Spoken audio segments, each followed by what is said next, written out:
Hello दोस्तों, नमस्कार। RJ Hindi कहानी में आपका बहुत बहुत स्वागत है। दोस्तों, कहानी का पूरा आनंद लेने के लिए वीडियो को लास्ट तक देखें। अगर कहानी पसंद आए तो कृपया चैनल को जरूर सब्सक्राइब करें और वीडियो को लाइक करें। तो दोस्तों चलिए शुरू करते हैं। चाय का कप हाथ में लिए मैं ना जाने कहाँ खो गई। महिमा बिल्कुल मेरे सामने खड़ी थी और मैं हठात कुछ सोचते हुए निर्णय ना कर पाने की स्थिति में बस इतना ही कह पाई, अच्छा तो मैं चलती हूँ, बहुत देर हो रही है। और आनन फानन में वहां से निकल पड़ी। पूरे रास्ते बस महिमा का चेहरा ही मेरी आंखों के सामने घूमता रहा। शायद वो मुझसे कुछ कहना चाहती थी या शायद नहीं। घर पहुंचते ही मैंने ठंडी सांस ली। संदीप ने मेरे चेहरे पर खींच आई चिंता की रेखाओं को भांप लिया था। मुझे पानी का गिलास देते हुए उन्होंने मुझसे पूछा, क्या हुआ मधु, तुम इतनी घबराए हुई क्यों लग रही हो? तुम्हें महिमा याद है? मैंने कहा, कौन महिमा? संदीप ने प्रश्नवाचक दृष्टि से मेरी तरफ देखा। मैंने कहा, वही महिमा जिसकी मुसीबत में तुमने मदद की थी और उसके चक्कर में तुम खुद मुसीबत में फंस गए थे। अब याद आया कुछ? तो इसमें डरने वाली कौन सी बात है? उन्होंने हंसते हुए कहा, जैसे वे अपने शब्दों के माध्यम से मेरी परेशानी को कम करने की कोशिश कर रहे हो। अरे छोड़ो यार इस सब को, देखो मैं मूवी की 2 टिकट लेकर आया हूँ। शाम 6 बजे का शो है, चलो जल्दी तैयार हो जाओ, 4 तो बज चुके हैं, तुम्हारा मूड भी फ्रेश हो जाएगा। मेरे चेहरे पर छाई चिंता की लकीरों को वे पढ़ रहे थे। इसी कारण वे मुझे इन सब से दूर रखने का प्रयत्न कर रहे थे। अभी मेरा बाहर जाने का बिल्कुल मूड नहीं है संदीप।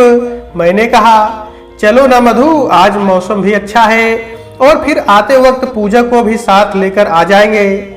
उसके बिना घर सूना सूना लगता है। उन्होंने कहा, हाँ उसकी तो मुझे भी बहुत याद आ रही है। चलो मैं बस 2 मिनट में तैयार होकर आई, मैंने कहा और साड़ी बदलने के लिए अंदर चली गई। जैसे ही वापस लौटी तो इन्हें दरवाजे के पास खड़ा पाया। यहाँ क्यों खड़े हो इस वक्त? कोई आया था क्या? नहीं नहीं, यहाँ तो कोई नहीं आया, संदीप ने हड़बड़ाहट में उत्तर दिया। तो वहां खड़े होकर क्या कर रहे हैं जनाब? चलना नहीं है क्या? चलना कहाँ? संदीप ने प्रश्नवाचक दृष्टि से मेरी तरफ देखा। अरे अभी तो तुम मूवी देखने की बात कर रहे थे, इतनी देर में भूल भी गए। अरे हाँ मूवी, चलो चलते हैं। तुम्हारी तबीयत तो ठीक है ना? मैंने पूछा। हाँ तबीयत को क्या हुआ है मेरी, मैं बिल्कुल ठीक हूँ, संदीप ने कहा। तो चलो फिर देर किस बात की? हम लोग मूवी देखने चले गए। पूरे शो में मैं सिर्फ उसी के बारे में सोचती रही। महिमा एक साधारण सी दिखने वाली लड़की थी। जब पहली बार उसका हमारे घर में पदार्पण हुआ तब उसने मुझे बहुत आकर्षित किया। बीबी जी आप रहने दीजिए, एक काम मैं कर लूंगी, आप रहने दीजिए। कितनी फुर्ती थी उसके काम में। उसके रहते मुझे घर के काम की कोई कभी चिंता नहीं रही। सारा घर उसने ऐसे संभाल रखा था जैसे वह इसी घर की सदस्य हो और मैंने भी उसे अपनी छोटी बहन से कम नहीं समझा। उसकी हर जरूरत का मैं ख्याल रखती, फिर भी उसने ऐसा क्यों किया? चलो मधु, मूवी खत्म हो गई है, इन्होंने मेरी बाह पकड़ते हुए कहा। मैंने एकाएक अपने चारों तरफ नजर दौड़ाई। पूरा हॉल खाली हो चुका था और ये मेरे इंतजार में खड़े थे। हॉल से निकलकर हम गाड़ी में बैठ गए और घर की राह ली। खाना खा चुकने के बाद रात भर मुझे नींद नहीं आई। ना जाने क्यों बार बार मेरी आंखों के सामने महिमा का चेहरा आ जाता। मैं निर्णय नहीं कर पा रही थी।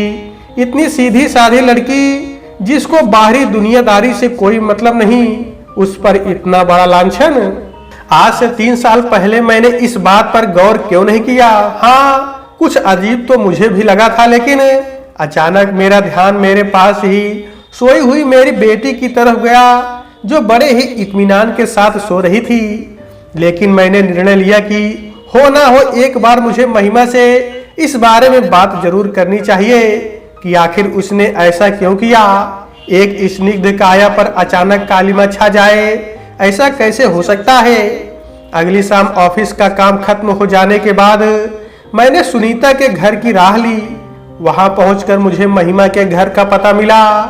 सुनीता के बताए पते पर जब मैं पहुंची तो मैंने अपने आप को शहर की ऐसी बदनाम गलियों में पाया जहां दिन के उजाले में कोई भी शरीफ जाना पसंद नहीं करेगा।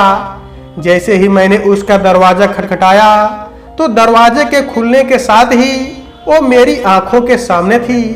वो मुझे वहां देखकर हक्की बक्की रह गई। उसके साथ अंदर कोई और भी था। मैंने जैसे ही दरवाजे को ठेलकर अंदर कदम रखा, वहां सामने संदीप खड़ा था। संदीप, तुम यहाँ क्या कर रहे हो? मैंने उससे पूछा। मैं यहाँ किसी जरूरी काम से आया था। संदीप की आवाज में घबराहट थी। कैसा जरूरी काम? मधु, तुम घर चलो, मैं घर चलकर तुम्हें सब बताता हूँ। मैं अपने आप पर काबू नहीं कर पा रही थी। शहर की ऐसी बदनाम गलियों में संदीप का महिमा के घर पर होना, मैं इस बारे में सोच भी नहीं सकती थी। अब कहने सुनने को बचा ही क्या है? मुझे सब समझ आ रहा है। ना ही तो मैं आंखों से अंधी हूँ और ना ही अकल से। मैं तो बस एक बार तुम्हारे मुंह से सुनना चाहती हूँ। महिमा ने स्वयं को एक कोने में समेट लिया। उस समय उसकी हालत ठीक वैसी ही थी जैसी शेर दिख जाने पर खरगोश की होती है। ऐसा कुछ नहीं है मधु, तुम गलत सोच रही हो, संदीप ने कहा। अच्छा, तो मैं गलत सोच रही हूँ तो तुम बता दो सच क्या है? मेरा मुंह गुस्से से लाल हो रहा था। गुस्से में जैसे ही मैं महिमा की ओर बढ़ी, वो थोड़ा पीछे की ओर हट गई।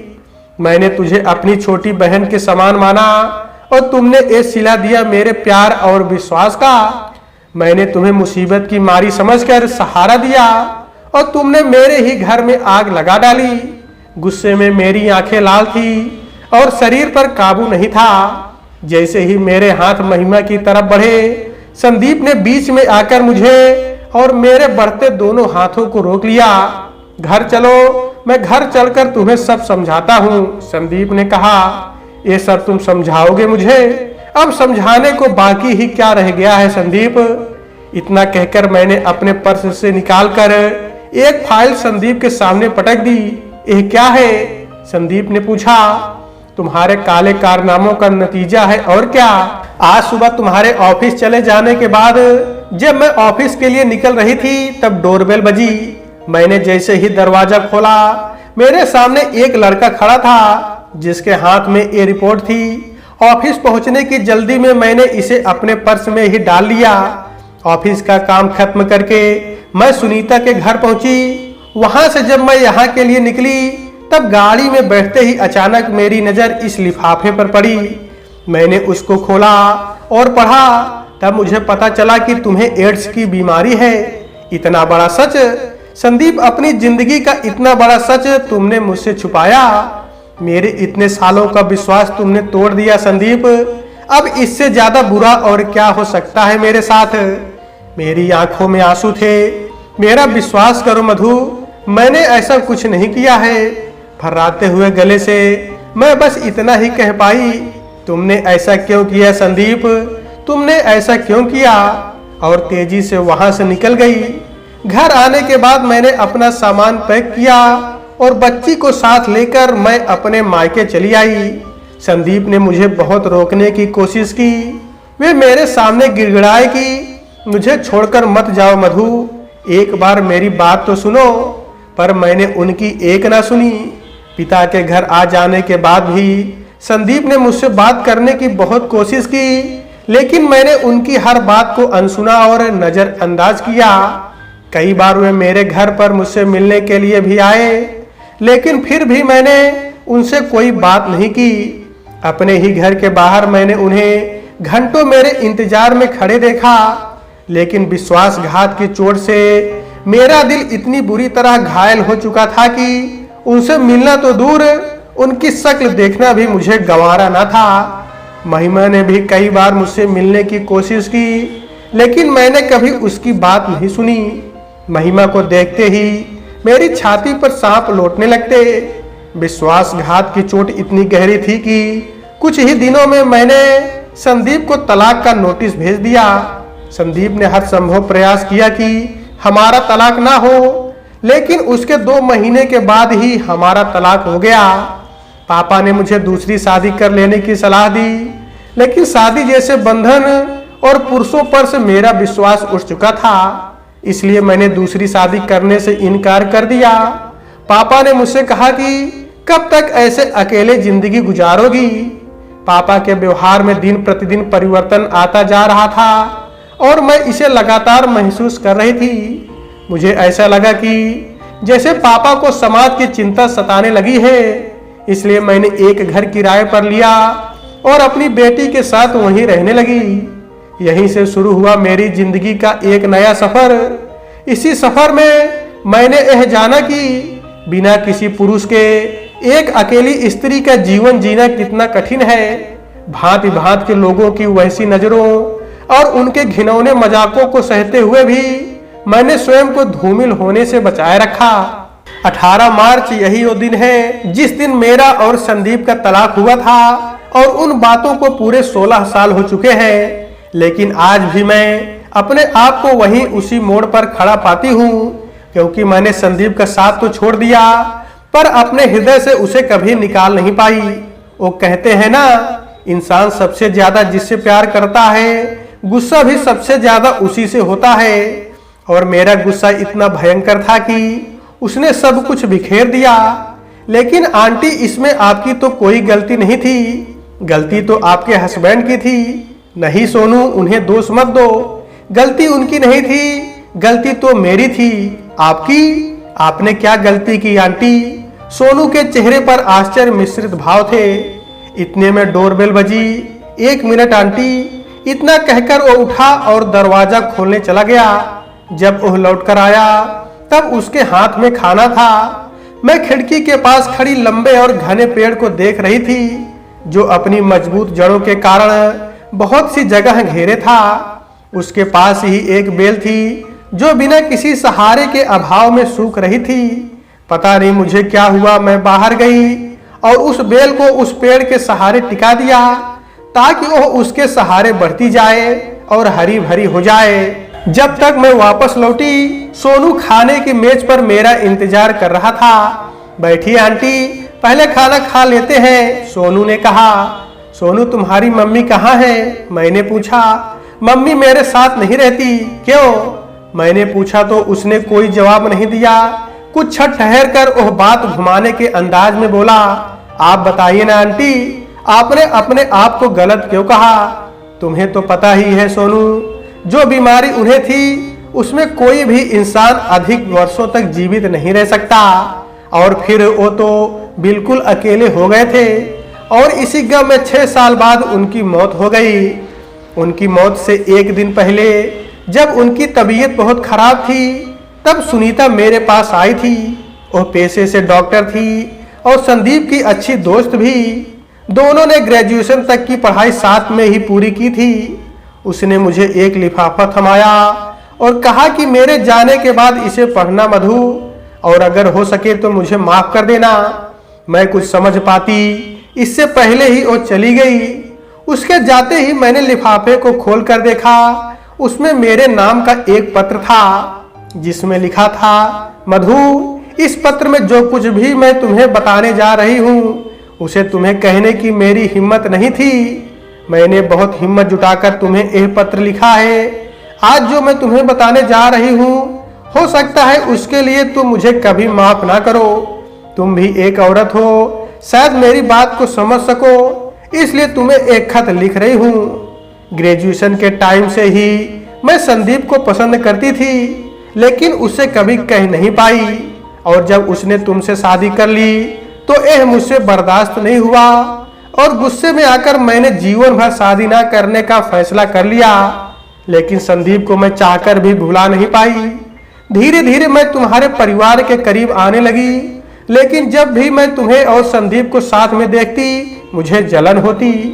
मैं अपने आप को रोक नहीं पाई और एक दिन मैंने अपने प्यार का इजहार संदीप के सामने कर दिया। उसने मुझे एक दोस्त के नाते समझाने की बहुत कोशिश की, लेकिन जब मैंने उसकी बात नहीं सुनी और तुम्हारे बारे में बुरा भला कहने लगी तब उसे सहन नहीं हुआ और उसने मेरा तिरस्कार कर दिया। संदीप के द्वारा किए गए इस अपमान को मैं बर्दाश्त नहीं कर पाई और इसका बदला लेने के लिए मैंने उसे HIV के वायरस का इंजेक्शन दे दिया। मुझे लगा कि इससे उसे अपनी गलती का सबक मिल जाएगा और अपनी इस बीमारी की वजह से जब वो अकेला हो जाएगा तब उसे मेरे दर्द का एहसास होगा। जब तुम उसे छोड़कर चली आई तब मैंने उसका इलाज करने के बहाने उसके करीब जाने की कोशिश की, लेकिन ऐसी परिस्थिति में भी उसने मेरी किसी भी प्रकार की मदद लेने से इनकार कर दिया। उसे विश्वास था अपने प्यार पर कि एक दिन तुम जरूर उसके पास आओगी और वो इसी आशा में अपने दिन काट रहा है। लेकिन तुम तो ऐसी गई कि तुमने अपनी एक अलग ही दुनिया बसा ली और एक बार भी पीछे मुड़कर नहीं देखना चाहा। इस बात की मुझे खुशी थी, लेकिन संदीप को मैं तिल तिल मरते हुए नहीं देख पा रही थी। धीरे धीरे मुझे अपनी गलती का एहसास होने लगा और मैं अंदर ही अंदर घुटने लगी। मैंने बहुत बार तुम्हें ये सब बताने की कोशिश की, लेकिन नहीं बता पाई। वो आज भी तुम्हारा इंतजार कर रहा है, उसकी कोई गलती नहीं है मधु, एक बार जाकर उससे मिल लो। लेटर को पढ़ते ही मैं संदीप से मिलने के लिए दौड़ी। जैसे ही मैंने घर में प्रवेश किया मैंने देखा कि वो घर जो कभी स्वर्ग हुआ करता था अब केवल सन्नाटे और मनहूसियत का ही वहां राज था। संदीप अपनी आखिरी सांसें गिन रहे थे और बस दरवाजे की ओर टकटकी लगाकर देख रहे थे। शायद वे मेरे आने का ही इंतजार कर रहे थे। मेरे पहुंचते ही उनके मुंह से सिर्फ इतना ही निकला कि तुम आ गई मधु, मुझे विश्वास था कि तुम जरूर आओगी। हाँ संदीप, देखो मैं तुम्हारे सामने खड़ी हूँ, ये लो मधु। उन्होंने मेरे हाथ में एक चाबी थमाई और वो इस दुनिया से चले गए और मैं सन्न खड़ी बस उसे देखती रही। संदीप के दाह संस्कार के बाद मैं पूजा को लेकर वापस उसी घर में चली गई। अब वो हमारी दुनिया से जा चुके थे। जब वे इस दुनिया में थे तब मेरे हृदय में उनके लिए कोई स्थान नहीं था, और अब जब वो इस दुनिया में नहीं है तब ऐसा लगता है कि मेरे रोम रोम में वे ही बसे हैं। उस घर में हमारी यादें बसी थी और मैंने उन्हीं यादों के सहारे वापस जीने का निश्चय किया। मैंने देखा घर में मेरे और पूजा के लिए बहुत सी चीजें लाकर रखी हुई थी। संदीप ने प्रत्येक शुभ अवसर पर हम लोगों के लिए तरह तरह के तोहफे लाकर रखे थे। वे तोहफे और उन तोहफों से झलकता उनका प्यार देखकर मेरी आंखें नम हो आई। इस सब के बाद मैं घर की देखभाल में लग गई। सफाई के दौरान मैंने एक ड्रॉवर खोलने की कोशिश की, लेकिन वह लॉक्ड था। पूरा घर संभालने के बाद भी उस ड्रॉवर की चाबी मुझे कहीं नहीं मिली। तब संदीप की दी हुई चाबी मुझे याद आई। मैं भागकर रूम में गई और अपने पर्स से उस चाबी को खोजकर निकाला। जैसे ही मैंने उस ड्रॉवर को खोला मैंने देखा उसमें कुछ पैसे थे जो संदीप ने हमारे लिए रख छोड़े थे, और उसके साथ ही उसमें एक डायरी भी थी। मैंने उस डायरी को पढ़ना शुरू किया। तब मुझे पता चला कि संदीप ने इन 6 सालों में कितना अकेलापन झेला था। उस डायरी के हर पेज पर सिर्फ एक ही बात लिखी थी, तुमने ऐसा क्यों किया मधु, तुमने ऐसा क्यों किया। मेरी आंखों से आंसू बह रहे थे और मैंने उस डायरी को सीने से लगा लिया। तो दोस्तों, आज के वीडियो में बस इतना ही। कहानी आपको कैसी लगी कमेंट बॉक्स में जरूर बताइएगा। अगर कहानी पसंद आई है तो कृपया चैनल को जरूर सब्सक्राइब करें और वीडियो को लाइक करें। तो दोस्तों, आपसे फिर मिलते हैं अगले वीडियो में। तब तक के लिए नमस्कार।